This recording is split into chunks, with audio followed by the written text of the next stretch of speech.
जय श्री कृष्णा। हरि भक्ति विलास में कहा गया है कि जो प्रबोधिनी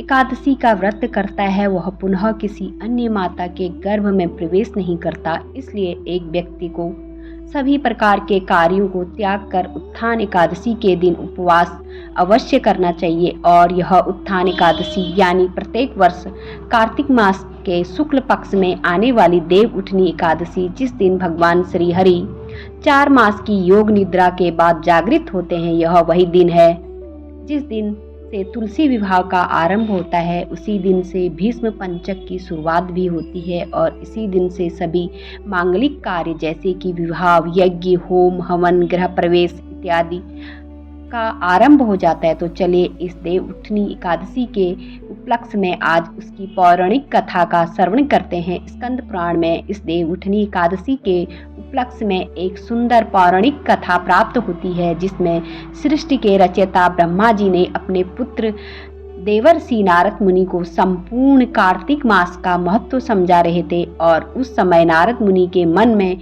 इसी मास में आने वाले पवित्र एकादशी का महत्व जानने की जिज्ञासा हुई। इसी जिज्ञासा वर्ष उन्होंने ब्रह्मा जी से प्रश्न किया। उन्होंने कहा कि तात कार्तिक मास के शुक्ल पक्ष में आने वाली एकादशी का इतना महत्व क्यों है? कृपया मुझे इस एकादशी का वर्णन है क्या है सुनाइए। इसके उत्तर में ब्रह्मा जी कहते हैं, जो नारद लोक कल्याण हेतु तुमने यह अत्यंत आवश्यक प्रश्न किया, इसलिए मैं अब तुम्हें समस्त पापों का नाश करने वाली, मोक्ष प्रदान करने वाली देव उठनी एकादशी की महिमा सुना रहा हूँ। अतः इसे ध्यान पूर्वक श्रवण करो। यह एकादशी सभी को अनंत पुण्य फल, आनंद, मोक्ष प्रदान करने वाली एकादशी है। इस एकादशी के पालन से मिलने वाला पुण्य फल सहस्त्र अश्वमेध यज्ञ या राजसूय यज्ञ से प्राप्त पुण्य से भी कई गुना अधिक प्राप्त होता है। यह सुनने के बाद नारद मुनि ने फिर से ब्रह्मा जी से पूछा कि हे पिताश्री, एक समय भोजन ग्रहण करने पर, पुनः उपवास करने पर उपरांत प्राप्त होने वाले फलों के विषय में अब आप मुझे बताइए। जो ब्रह्मा जी ने कहा, एकादशी पर केवल एक बार भोजन ग्रहण करने से उसके केवल एक जन्म के पाप नष्ट नहीं होते। जो व्यक्ति केवल रसाहार यानी माध्यम भोजन करता है, उसके 2 जन्मों के पाप नष्ट होते हैं। लेकिन जो व्यक्ति इस दिन पुनः उपवास का पालन करता है और उसके 7 जन्मों के पाप नष्ट हो जाते हैं। पुत्र देव एकादशी का प्रभाव इस त्रिभुवन में जो भी दुर्लभ इस एकादशी के पालन से अक्षय फल की प्राप्ति होती है और जो हमारे इस जन्मों के साथ साथ हमारे आने वाले कई जन्मों तक साथ रहता है, इसके प्रभाव द्वारा मेरु पर्वत के सामने अनंत पाप भी नष्ट हो जाते हैं।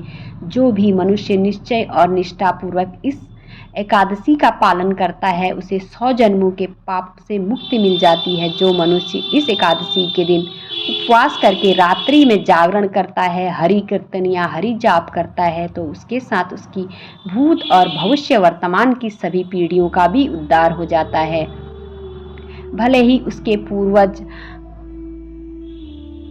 नामक नरक में यातना भुगत रहे हैं, लेकिन फिर भी इस एक एकादशी का पालन करने से वो सभी नरक की यातना से मुक्त हो सकते हैं। लेकिन अगर कोई व्यक्ति एकादशी के दिन व्याकुलता पूर्वक अन्न ग्रहण करता है, तो उसके द्वारा की गई भगवान विष्णु की आराधना भी, जो भी पुण्य अर्जित किया गया है, वह सभी गुणों का नाश हो जाता है और उसका नरक में पतन हो जाता है। यदि मनुष्य एकादशी के दिन भोजन करता है, तो वह मनुष्य प्रत्येक ग्रास में पापों का भागीदार बनता है। एकादशी का पालन न करने से महातपस्वी को भी अपलय नामक नरक में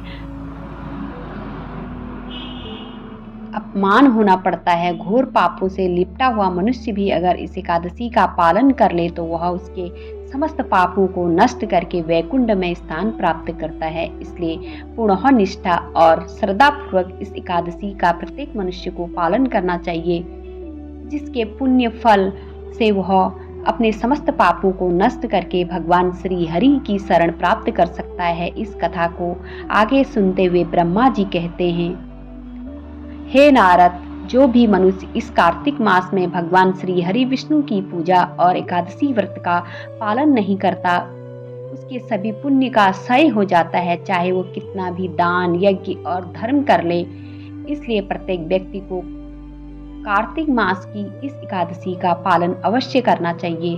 कार्तिक मास में जो भी भगवान श्री हरि विष्णु की गुण और लीलाओं का श्रवण करता है, उससे सहस्त्र गोदान करने का फल मिलता है। अब नारद मुनि ने फिर से उत्सुकता से पूर्वक ब्रह्मा जी से पूछा, हे पितामह, एकादशी किस प्रकार करनी चाहिए, उसकी संपूर्ण विधि का वर्णन करें। तो इसका उत्तर देते हुए ब्रह्मा जी कहते हैं, नारद, इस दिन व्यक्ति को ब्रह्मा मुहूर्त में उठकर स्नान करना चाहिए। कार्तिक स्नान का विशेष महत्व है। तन और मन को शुद्ध करने के बाद भगवान श्री हरि पूजा करनी चाहिए, उनके अनेक नामों से जाप करना चाहिए। साथ ही भगवान श्री की हरि लीलाओं का कथा श्रवण करके उस दिन संपूर्ण उपवास का पालन करना चाहिए।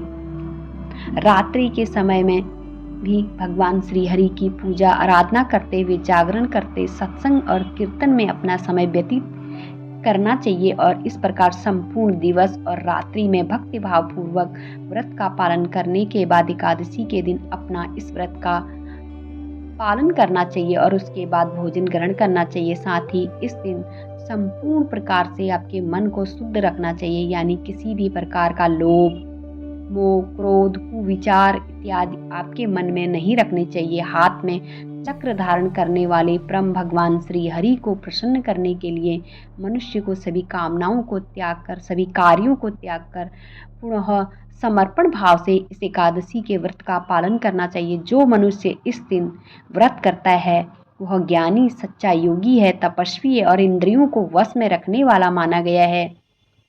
वह इस संसार का उचित आनंद लेता है और उसे अवश्य ही इस मोक्ष की प्राप्ति होती है जो बड़े बड़े ऋषि मुनि और ज्ञानियों को हुई है।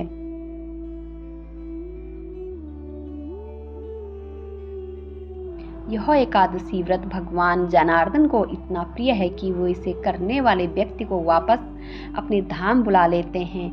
देव उठनी एकादशी पर व्यक्ति को कपूर, फल और सुगंधित फूल, विशेष रूप से इस दिन कदम्ब पुष्प से भगवान श्री कृष्ण की पूजा करनी चाहिए। इस प्रकार भगवान की पूजा करने वाले व्यक्ति को कभी भी यमलोक के दर्शन नहीं करने पड़ते। इस महत्वपूर्ण दिन पर व्यक्ति को अपने सभी कार्यों को एक तरफ रखकर मात्र भगवान श्री हरि की भक्ति भजन, उनके नाम जप और कीर्तन में अपना अधिक से अधिक समय व्यतीत करना चाहिए। इस दिन भगवान को कई प्रकार के फल अर्पित किए जा सकते हैं। उनके संग के जल को स्नान करवाना चाहिए या फिर पंचामृत और तुलसी पत्र रखकर भगवान श्री हरि का अभिषेक करना चाहिए। इससे भगवान श्री हरि अत्यंत प्रसन्न होते हैं। इस दिन जितना हो सके उतनी तुलसी देवी की अधिक से अधिक पूजा अर्चना और सेवा भी करनी चाहिए। उनके समक्ष बैठकर भगवान श्री हरि के नाम का जप करना चाहिए। हरे कृष्णा महामंत्राय, यानी हरे कृष्णा हरे कृष्णा हरे कृष्णा हरे राम हरे राम हरे, इस महामंत्र का अधिक से अधिक जाप करना चाहिए। यह महामंत्र जो मनुष्य को इस भौतिक संसार के सभी कष्टों से दूर करके उसे आध्यात्मिक लोक की प्राप्ति कराने में सक्षम है, तो एक एकादशी के दिन महामंत्र का अधिक से अधिक यानी कम से कम 8 माला, 16 माला, 25 माला या 32 माला का जप अवश्य करना चाहिए। इस दिन तुलसी देवी को जल अर्पित करने वाली, उनकी पूजा करने, उनके समक्ष दीपक प्रज्वलित करना चाहिए। भगवान श्री हरि और तुलसी देवी की पूजा आराधना करके मनुष्य समस्त नदियों में स्नान करने के समान पुण्य फल प्राप्त कर लेता है। और नारद इस प्रकार पूर्ण भक्ति भाव से इस एकादशी का पालन करके, उपवास रख के, भगवान श्री हरि की पूजा आराधना करके, उनके पवित्र नामों को महामंत्र का जाप करके और द्वादशी के दिन प्रातः ब्रह्मा मुहूर्त में उठकर भगवान श्री हरि की पुनः सेवा पूजा, ब्राह्मणों को भोजन और दान देने के बाद मनुष्य को अपना पालन करना चाहिए। उसके कई जन्मों के पाप इस प्रकार व्रत विधि पूर्वक एकादशी का पालन करने से नष्ट हो जाते हैं। जो भी मनुष्य इस प्रकार संपूर्ण विधि विधान के साथ एकादशी व्रत का पालन करके द्वादशी पर इसका पारण करता है तो उस व्यक्ति को भगवान श्री हरि की कृपा अवश्य प्राप्त होती है और उसके अंतिम समय पर भगवान श्री हरि के पार्षद उन्हें स्वयं भगवान धाम ले जाने के लिए आते हैं। इस प्रकार प्रकार ब्रह्मा जी के मुख से एकादशी का संपूर्ण वर्णन और महिमा सुनने के बाद नारद मुनि ने अपने आप को कृतार्थ समझा। धन्यता का अनुभव करते हुए इस एकादशी व्रत का संकल्प लेते हुए अपनी आगे की यात्रा पर निकल जाते हैं। जो आगे नारद मुनि ने इस एकादशी के ज्ञान को संपूर्ण पृथ्वी में प्रचार किया। इस देव उठनी एकादशी कथा के विषय में हमारे शास्त्रों में कहा गया है कि जो मनुष्य इसका मात्र श्रवण भी करता है उसके भी समस्त पापों का नाश हो जाता है, वो अपने आध्यात्मिक जीवन में प्रगति करता है। और जो इसलिए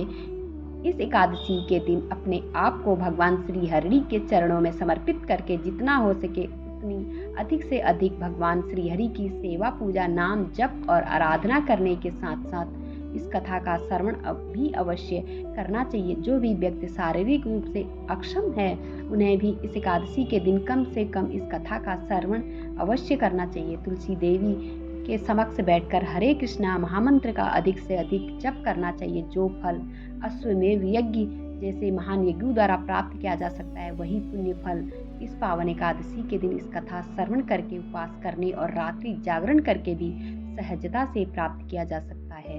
प्रत्येक मनुष्य को सभी प्रकार के कार्यों को त्याग कर उत्थान एकादशी के दिन उपवास का पालन करना चाहिए। एकादशी पर उपवास करने का वास्तविक कारण शरीर की मांगे को कम करना और जब भगवान की सेवा को बढ़ा देना, यही अपने आप को अधिक से अधिक भगवान श्री कृष्ण के चरणों कमलों में समर्पित करना और उसकी कथा का श्रवण करना, उनके द्वारा बताए गए निर्देशों को हमारे आध्यात्मिक ग्रंथों का अध्ययन करना और हरे कृष्णा महामंत्र की अधिक से अधिक माला को जप करने से प्रभु की सेवा में लीन रहना, यही उसका उद्देश्य है। इस दिन हमारी चेतना को भगवान श्री कृष्ण की भक्ति में लीन करके रखना चाहिए, जिससे हमारे तन और मन दोनों का शुद्धिकरण होता है। और श्री चैतन्य महाप्रभु कहते हैं कि चंद्र की कलाओं की वृद्धि और क्षय से वनस्पति और प्राणियों के शरीर में स्थित अन्न रस सत्य वृद्धि और सत्य क्षय का संबंध, इस बात का वर्णन वेद आज शास्त्रों में किया गया है। इन चीजों का उपवास से सीधा संबंध है, इसलिए किसी विशिष्ट तिथियों पर किए जाने वाले उपवास का हमारे आरोग्य के साथ भी प्रत्यक्ष संबंध देखा गया है। इस प्रकार शरीर में अनिष्ट परिणामों जो रोग बीज उत्पन्न होते हैं, उससे हमारे शरीर की रक्षा के लिए भी हमारे शास्त्रों ने 15 दिन में एक बार यानी प्रत्येक एकादशी के दिन उपवास करने की सलाह दी है। तो इस प्रकार हम देख सकते हैं कि एकादशी का सिर्फ आध्यात्मिक ही नहीं, शारीरिक रूप से भी अत्यंत महत्व है। देव उठनी एकादशी अत्यंत महत्वपूर्ण एकादशी है, इसलिए इस दिन अपने आप को ऐसे कार्यों से दूर रखना चाहिए जो हमारी भक्ति के लिए प्रतिकूल माने जाते हैं, जैसे क्रोध करना, असत्य वचन बोलना, किसी की निंदा करना, प्रजल्प करना, व्यर्थ की बातों पर समय गंवाना, दिन के समय सो जाना, मोबाइल, टीवी, सोशल मीडिया इत्यादि से समय व्यर्थ करना। जो कार्य अत्यंत आवश्यक नहीं है वैसे कार्य भी करते रहना। इन सभी चीज़ों को हम एकादशी के इस पावन अवसर पर त्याग देना चाहिए। इस दिन ना तो किसी के साथ वाद विवाद करना चाहिए और ना ही किसी पर आवश्यक क्रोध और चर्चाओं में लिप्त होना चाहिए। प्रयास करना चाहिए कि इस दिन अधिक से अधिक हम भगवान श्री कृष्ण का भजन कीर्तन सुने, उनकी कथाओं का श्रवण करें, उनके द्वारा किए गए निर्देशों का पाठ करें, भगवत गीता, श्रीमद् भागवत जैसे ग्रंथों का अध्ययन करें। जिस प्रकार हम भगवान और उनके भक्तों की सेवा कर सकते हैं उस विषय में चिंतन करें और भगवान की दिव्य लीलाओं का स्मरण करते, इस प्रकार से हम इस देव उठनी एकादशी व्रत का पालन करना चाहिए। तो यह थी देव उठनी एकादशी यानी उत्थान या प्रबोधिनी एकादशी की संपूर्ण पौराणिक कथा।